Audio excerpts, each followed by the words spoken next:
On Saturday the 11th of June, the Women's Tour cycling race is going to be here in West Oxfordshire. I'm at Cogs Manor Farm to talk to Dr Suzanne Bartington about the health benefits of cycling. Let's go!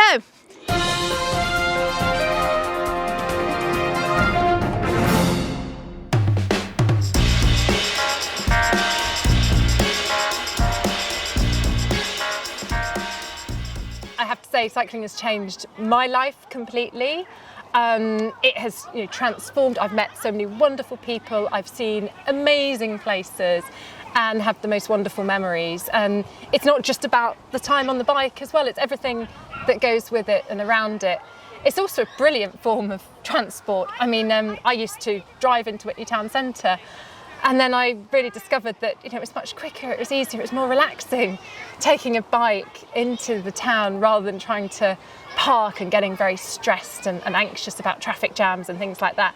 So it's just a great way of getting around, meeting people, breaking down barriers and enjoying life as well. So how safe is it on the roads as a cyclist? I mean, overall, cycling is actually very safe in terms of as an activity in its own right. It's when you're mixing bikes and very particularly busy traffic and more congested areas that it becomes less safe. But overall, statistically, it's actually an inherently very safe activity to take up.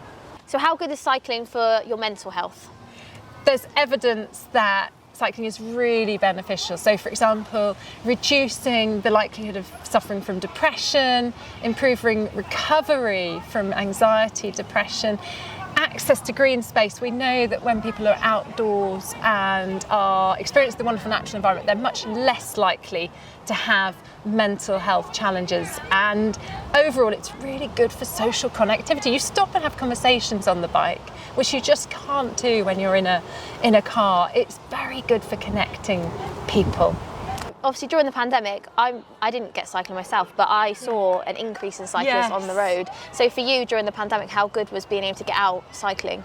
Oh, it was it was an absolute saviour, I would say. The ability to get out, and you can also get a bit further as well than you can, particularly when we're only able to go and exercise once a day. On a bike, you can get that much further.